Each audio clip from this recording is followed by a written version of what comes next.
Donald Trump afirmou nesta segunda-feira que os Estados Unidos estão em conversas com o Irã.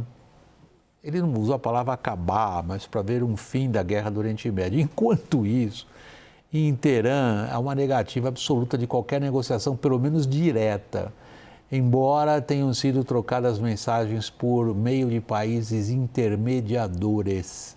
Reportagem de Mariana Giangiacomo, de Washington. Donald Trump disse que Estados Unidos e Irã tiveram conversas produtivas nos últimos 2 dias e, por isso, determinou que não fossem realizados ataques contra instalações de energia iranianas pelos próximos 5 dias. Ao longo da segunda-feira, o presidente americano afirmou que os Estados Unidos mantêm conversas com uma figura importante e respeitada do regime iraniano e que Washington e Teherã haviam chegado a 15 pontos para um eventual acordo. They started last night, a little bit, the night before that, and I think they're very good. They want peace. They've agreed they will not have a nuclear weapon, etc. But we'll see. You have to get it done. But I would say there's a very good chance. As falas de Trump levaram os preços no mercado de petróleo a quedas de mais de 10% nesta segunda-feira. Mas, até o momento, autoridades iranianas negam qualquer negociação direta com os Estados Unidos. O Ministério das Relações Exteriores iraniano declarou que Teherã apenas recebeu mensagens de outros países transmitindo pedidos de Washington sobre negociações para acabar com a guerra. Egito, Paquistão e Turquia são os principais intermediadores entre a Casa Branca e o regime iraniano. Trump não disse quem seria essa figura importante e respeitada no Irã com quem estaria em contato, apenas afirmou que não se trata do Ayatollah Mojtaba Khamenei.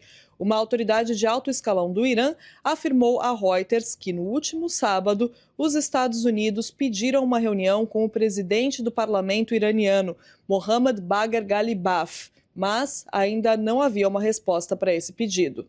Bagher Ghalibaf é um ex-comandante da Guarda Revolucionária, o braço militar do regime iraniano que tem liderado os ataques com drones e mísseis contra alvos ligados aos Estados Unidos em países do Golfo Pérsico e Israel. Ghalibaf tem despontado como a figura política ativa mais destacada da estrutura do regime iraniano, já que Mojtaba ainda não fez nenhuma aparição desde o início dos ataques.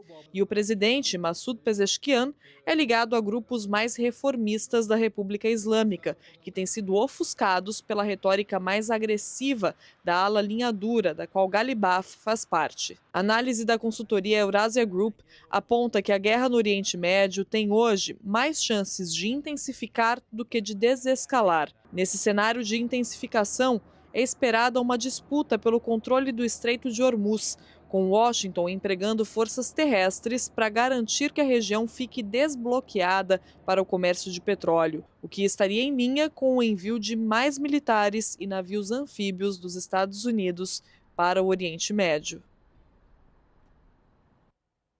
Tiago, a imprensa americana está com muitos indícios, muitos comentários de que, de fato, Trump estaria deslocando para lá 2 unidades importantes.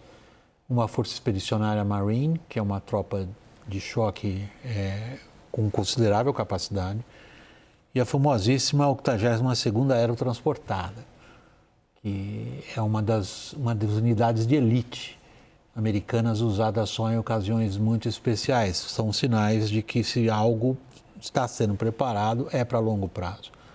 Ao mesmo tempo, as palavras de Trump confundem para um lado e para o outro. Desculpe se a pergunta parece uma pegadinha, mas na escala de improvisação de 0 a 10, você dá quanto para o Trump?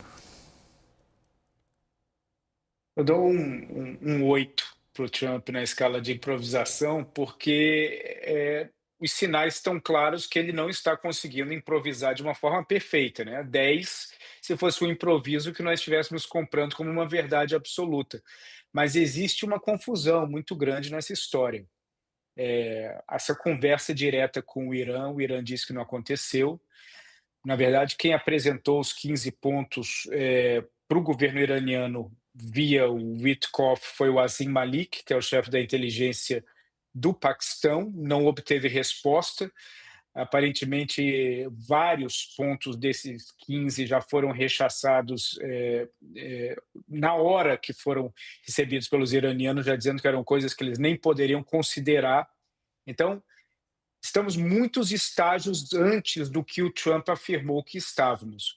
A leitura que se faz aqui em Washington é que ele suspendeu esses ataques e esse ultimato de 48 horas por conta do contra-ultimato que foi dado pelos iranianos, que gerou um temor generalizado no Kuwait, no Catar, nos Emirados Árabes e outros países da região.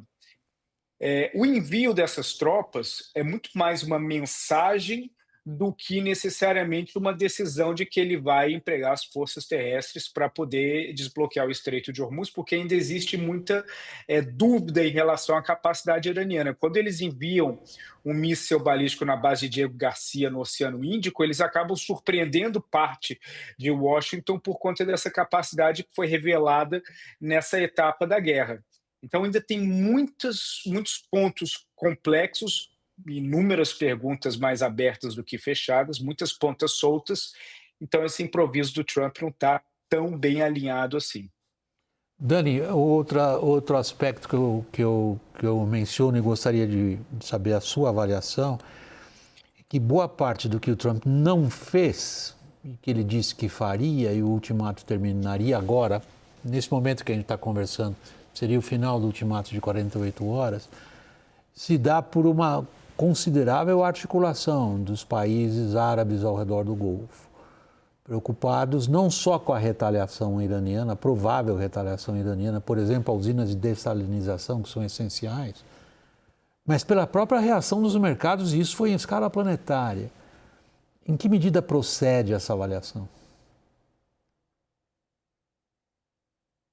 Eu concordo, porque os iranianos têm cumprido suas ameaças, né? Eles têm mostrado uma capacidade de resiliência grande, se prepararam um bom tempo para lidar com uma realidade como essa e têm cumprido as ameaças.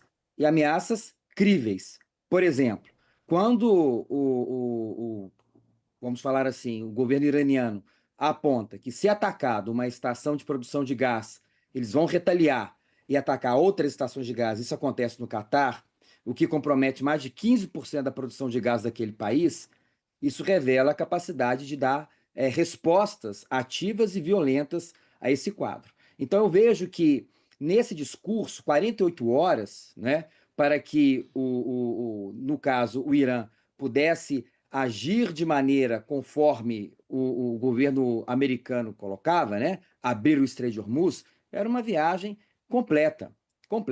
E ao ameaçar, inclusive, invadir a ilha de Karj, ali, a 600 quilômetros do Estreito de Hormuz, era uma outra viagem. Por quê? Porque a partir do momento que você ataca, né, uma ilha que é responsável por 90% da produção, né, de petróleo do Irã, em 30 minutos, os principais pontos de produção de petróleo ali do Oriente Médio, nos países do lado, vão também ser afetados. Então eu vejo que a pressão dos Emirados Árabes Unidos, do Catar, do Bahrein, da Arábia Saudita, ela é enorme no sentido de tentar controlar essa realidade, porque existe de fato um problema real. O Irã está disposto a um jogo de tudo ou nada. Então eu vejo que sim, é um cenário extremamente complicado e que os vizinhos têm uma preocupação real com relação a essa realidade.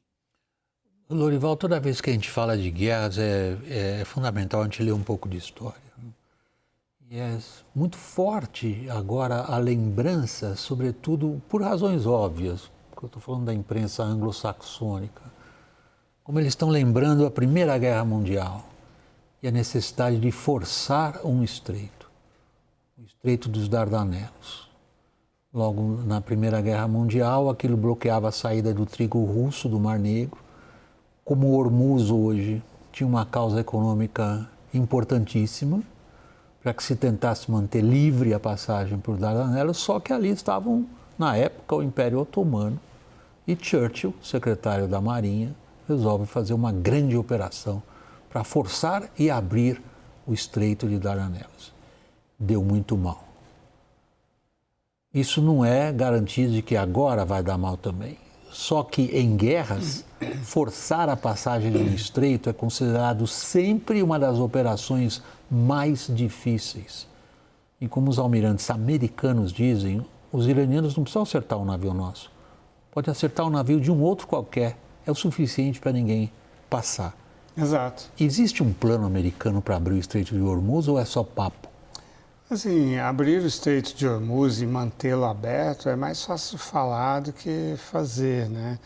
O grande ativo dos iranianos, em primeiro lugar, é a geografia, né? Em segundo, foi uma doutrina que eles desenvolveram depois da guerra, durante a guerra Irã-Iraque, entre 80 e 88, né? Que tem 3 pilares, né? A dispersão, né, dos mísseis, a mobilidade desses mísseis também e, por último, o ocultamento, que eu acho que é o mais importante no atual estágio da guerra, né? A capacidade de ocultar os lançadores de mísseis e os próprios mísseis, tanto ao largo do território, quanto principalmente na costa, que é o que a questão aí do Estreito de Hormuz. E claramente, depois de 16 mil saídas de aviões, 16 mil bombardeios, Estados Unidos e Israel não conseguiram neutralizar a capacidade iraniana de disparar não só mísseis, mas principalmente drones, que têm sido muito eficazes, né? Então, ali, aquela área do Estreito de Hormuz, que tem aí 38 quilômetros na parte mais estreita, ela é muito vulnerável e um único míssil, um único drone que seja capaz de atingir um ponto vulnerável de um petroleiro, esse petroleiro pode afundar e fechar o estreito durante semanas, né? Muito complicado tirar um petroleiro daquele lugar. Então, assim, isso tudo são coisas que nós sabemos há décadas.